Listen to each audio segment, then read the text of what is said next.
nenhum deles acreditava nas coisas que eu acredito. Eram todos de esquerda, só eu de direita. E aí, como é que foi?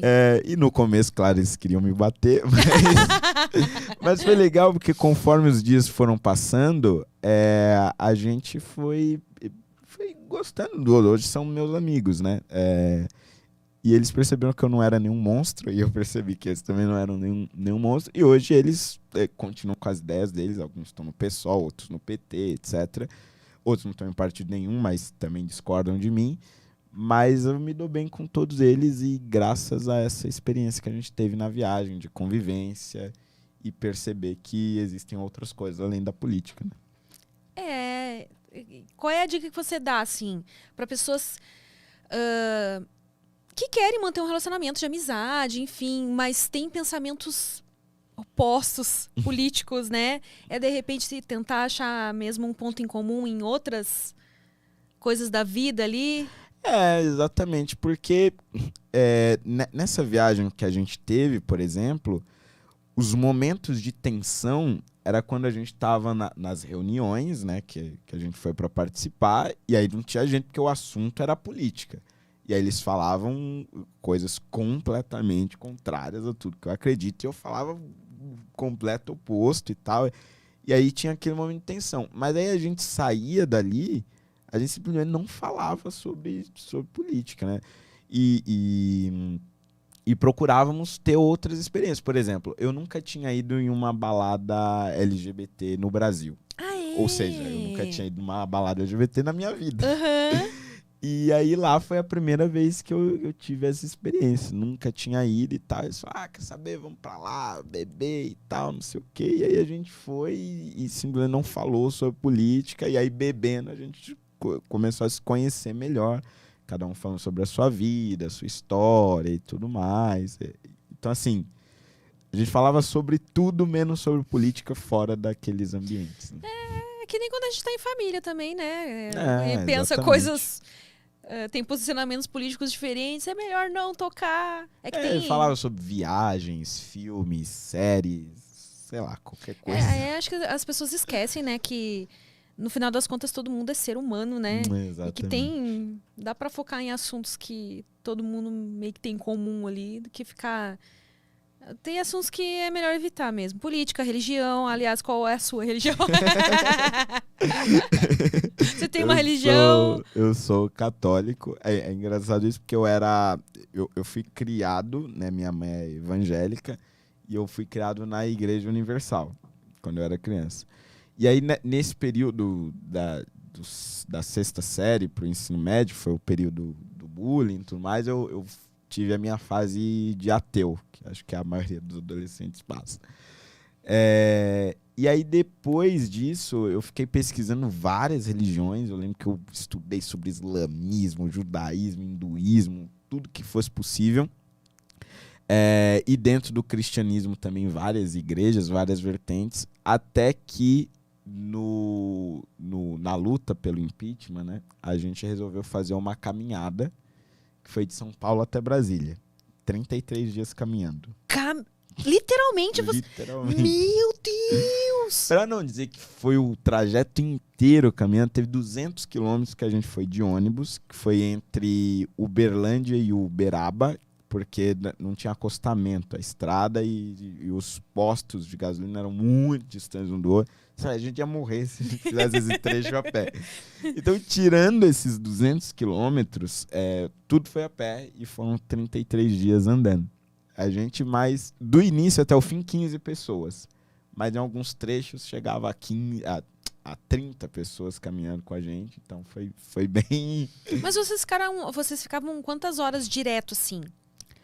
Eu acho que em média 12 horas, né? Porque aí parando pra... a gente banheiro, parava com pra almoço, bebia uma água, a gente levava, né? Então a gente parava geralmente para ir no banheiro e para almoçar, porque o jantar já era Mas quando a vocês gente fizeram uma parava. preparação física antes? Porque, gente... Não.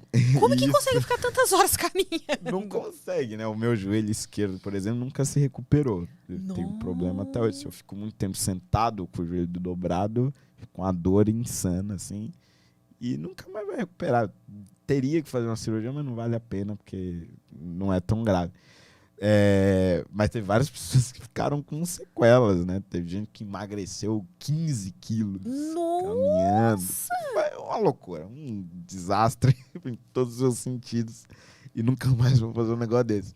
Mas nessa caminhada de 33 dias, além de tudo isso, a gente também quase foi atropelado por um caminhão e teve 2 pessoas atropeladas na reta final, uma com traumatismo craniano. Nossa. Terrível.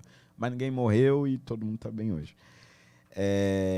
Mas o que eu falo? Ah, tá. Porque nessa caminhada de 33 dias eu conheci uma pessoa que era muito católica.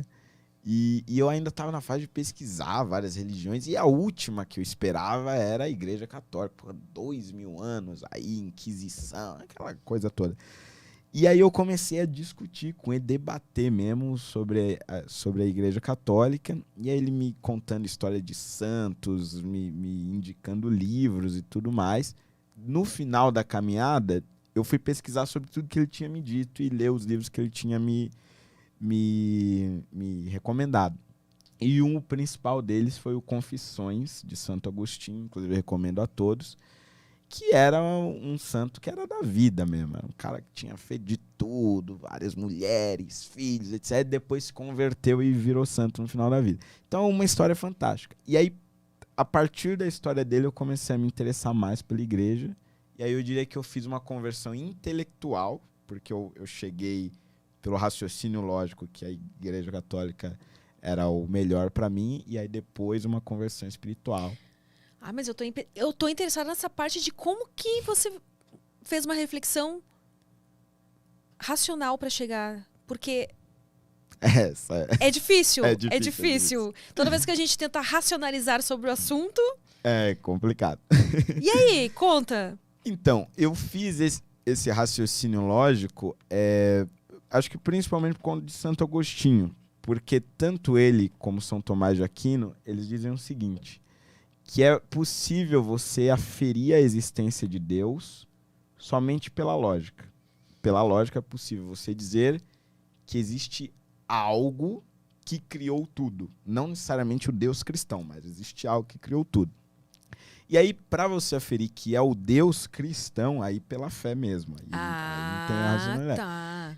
Então, o que eu cheguei pela lógica é aqueles que conseguiram me dizer que existe algo que criou tudo da melhor forma possível, aquele que criou o raciocínio melhor, estão dentro do cristianismo.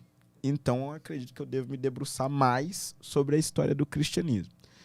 E dentro do cristianismo, a única instituição que permaneceu, apesar de todos os percalços, guerras, intrigas, etc., a única que nunca foi destruída foi a Igreja Católica. Então, pela lógica, eu acredito que a Igreja Católica é onde está a verdadeira fé cristã. Aí, espiritualmente, foi depois que eu perdi meio que uma segunda mãe para mim, né? Como eu não tive pai, eu fui criado só pela minha mãe, e tinham 2 vizinhas que eram muito católicas, eram irmãs que moravam juntas e bem mais pobres do que eu. Todo mundo lá era pobre, mas elas eram mais pobres do que eu. E aí, quando elas morreram, para mim era como se eu tivesse perdido a minha mãe, assim. E aí eu não conseguia aceitar que elas tinham morrido. E aí eu encontrei esse consolo na fé. Aí eu diria que foi a minha conversão verdadeira mesmo. E aí eu falei, não é possível que essas mulheres que tinham tanta fé, que eram tão humildes e que me ajudaram a criar sem ganhar absolutamente nada em troca, elas simplesmente me criaram porque me amavam, não é possível que elas simplesmente deixem de existir e sejam comidas pelos vermes na terra. E aí eu comecei a rezar muito por elas e tudo mais, e encontrei o consolo ali. Eu acho que esse consolo foi o próprio Deus.